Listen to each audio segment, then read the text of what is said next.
My wife laughed and said, "I told my ex how you are in bed. He almost died laughing." I stared at her and replied, "Good." I said with a calmness I didn't feel. That way, at least someone laughs at something that for me is a disgrace. Silence. Not a single sound in the living room, except the tick-tock of the clock and the faint hum of the refrigerator. She had the phone in her hand, still with the screen on. The chat open with that name she pretended didn't mean anything. Alvaro X tucked her hair behind her ear, rolled her eyes, and let out a short, contemptuous laugh, the kind that had become common in recent months. "Oh, come on, Andres. Don't overreact," she said, crossing her legs as if we were talking about something trivial. "It's a joke. Don't be dramatic." It wasn't a joke. I saw it in her eyes. I saw it in that way of looking at me, as if I were something small, something less. My name is Andres. I'm 36 years old, and I've been married to Carla for 7 years. We live in a medium-sized apartment near the center, the one we bought with a 25-year mortgage because it was the beginning of everything. I work as a financial analyst. She is a designer at an advertising agency. At first, Carla was a typical woman who makes a man feel lucky, fun, brilliant, with an energy that filled any room. All my friends said I had won the lottery. What no one tells you is that over time, if the person has no empathy, that energy becomes a weapon. In the early years, she looked at me with pride when we talked to others. "Andres is super responsible. He's the kind of man any woman would want to marry," she would say, taking my hand. Lately, the phrase changed to, "Andres is a sweetheart, poor thing." She gets offended by everything with that smile of, "I'm just joking," in front of others, and everyone laughs. Me too, so as not to look like the bitter one. The conversation that night started over something tiny. A message from Alvaro that appeared on her phone screen while we were having dinner. Ha ha, I still remember that. No profile picture, just an initial in a gray circle, but I already knew him. Alvaro, the ex, the guy she talked to me about at the beginning as a closed chapter. With him, I learned what I don't want in a relationship. She once told me while hugging me, "You're everything opposite." Over time, she stopped calling him that asshole and started calling him by his name. After that, Alvaro became my ex, as if she were slowly giving him back his place in her life. "Writing to you again?" I asked, trying to sound neutral. Carla shrugged. "It's just a message, Andres. Don't be insecure." We were remembering things from the past. "What things?" "Nothing that concerns you," she replied, lowering the phone but not letting it go. "I can't even talk to anyone because Your Majesty gets offended. I could have let it go like other times. But that night, I was tired, worn out from weeks of curt replies of, 'Don't touch me, I'm tired. Don't talk to me about nonsense. I'm your husband.' Yes, it does concern me," I said, looking her in the face. "And if you're telling him intimate things about us, of course it concerns me." That was when she said it. She leaned back in a chair, brought the phone to her lips as if it were a microphone, and dropped the phrase like a bomb. "I told my ex how you are in bed. He almost died laughing."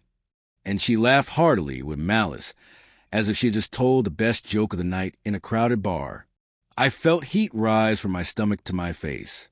My ears burned, my hands shook under the table, and for the first time in a long time, I saw something very clearly. It wasn't just disinterest. It wasn't just routine. It was contempt. Good. That way at least someone laughs at something that for me is a disgrace. I repeated with voice so quiet that I surprised myself. She stopped laughing for a second, just a second, as if she hadn't expected me to respond. Then she returned to her usual tone. "Oh, Andres, don't be ridiculous. It's between exes. We tell each other things. Besides, if you were more confident in yourself, it wouldn't affect you. Did you tell him details?" I asked, "Did you tell him what we do or what we don't do?" Carla smiled sideways. That poisonous gesture she had started using with me. "I told him you're tender," she emphasized the word with mockery. "You know, slow, delicate. That is good things. But that sometimes you're boring, and that you almost never take the initiative because you're afraid of bothering me." Every word was a needle in the skin. "And that seems normal to you?" I asked, feeling something break inside. Talking about me like that with a guy who treated you like garbage. She shrugged. At least he made me feel alive. You're comfortable, you're stable, but you don't provoke anything, Andres. Nothing. There I understood. It was no longer a couple's argument. It was no longer a bad day. It was my wife sinking the knife, enjoying how it went in. I didn't yell. I didn't throw anything. I just got up from the table, picked up my plate, and took it to the sink. Behind me, I heard the sound of her fingers typing again as if nothing had happened, while the water ran over the dishes. I only had one clear, cold thought, different from the mix of pain and rage. This isn't going to stay like this. And that was the first time in 7 years of marriage that Carla was right about something. It wouldn't stay like this. She had no idea how far she was willing to cross the line, nor how far I was willing to go when I finally got tired of being her joke. That night, I barely slept. Carla did, deeply. As if nothing had happened, she lay with her back to me, took her phone, sent a couple of messages probably to him, and then turned off the light, without even saying good night. I stayed awake, staring at the ceiling, feeling each breath become heavy. It wasn't just a humiliation. It was the certainty that something else was brewing behind my eyes, and behind her cruel smile. At 6 a.m, when the alarm went off, she was already up with a strange energy. She put on more makeup than usual.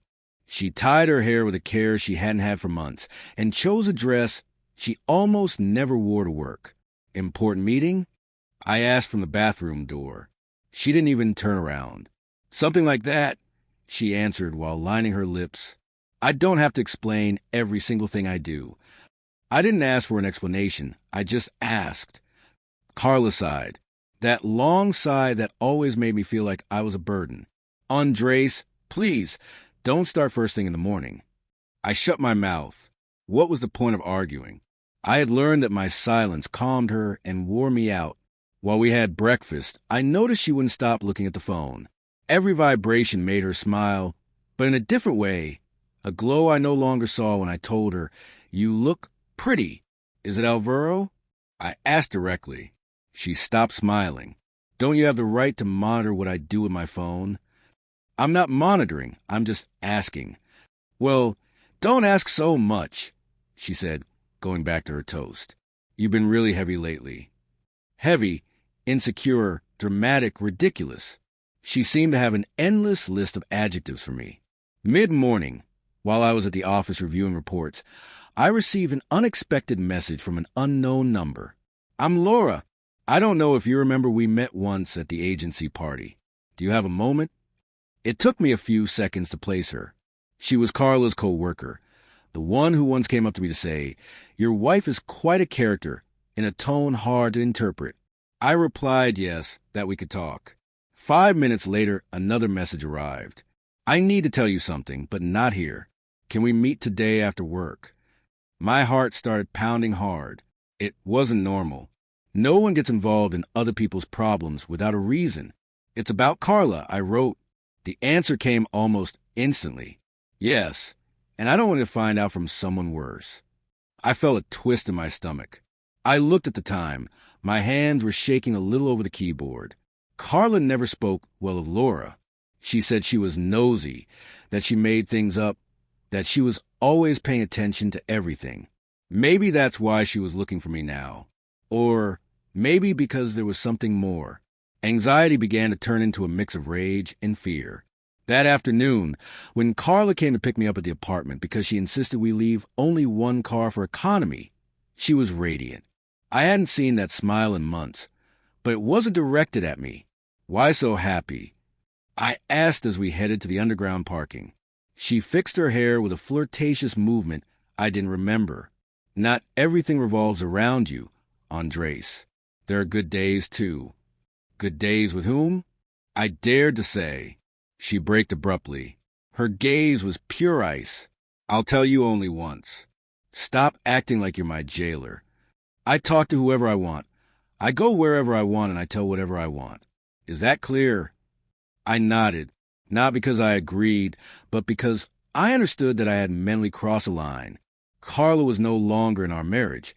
She was somewhere else with someone else, and I was an obstacle. During the ride, she kept answering messages. Her fingers flew. The screen lit up her face, and every so often she smiled in a way that needed no explanation. When we arrived at my office building, I leaned toward her. "I need you to come home tonight," I said firmly, something I didn't usually use with her.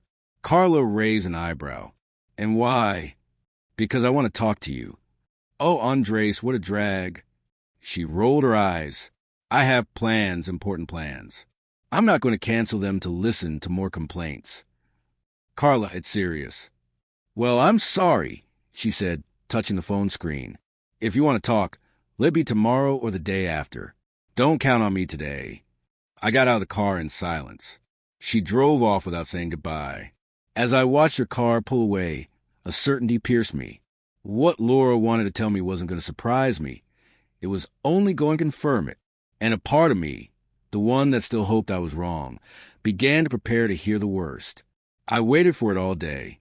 That meeting with Laura, that conversation that had crumbled what little I had left. It wasn't that I didn't know the truth. It was that I needed to hear it from someone else's mouth, as if by confirming it I could understand why Carla had crossed one line after another without looking back. At 7 p.m., I arrived at the cafe where Laura had asked to meet. It was a discreet place, somewhat dark, with warm lamps and a quiet atmosphere. She was already there sitting with a cup between her hands, moving her foot impatiently. When I approached, her expression changed. She looked nervous, but also firm, like someone who knows they have to say something even if it hurts. "Thank you for coming," she said. "Tell me what's going on." I replied without beating around the bush. Laura took a deep breath. "Andres, you know I've worked with Carla for 3 years, and look, I know how she is. I know how she treats people when she wants to feel superior, but lately," she paused. "Lately it's gotten out of hand." "I know," I murmured, "but I didn't come to talk about how she treats me. I came because you said I had to find out something before it got worse." Laura looked down at the coffee. "Carla is dating Alvaro, and it's not something new." The sentence fell like a brick. It wasn't surprise, it was confirmation. A truth that was already burning inside me, but that I still hadn't dared to say out loud. "How long?" I asked, feeling a knot tighten in my throat. "Months," she replied.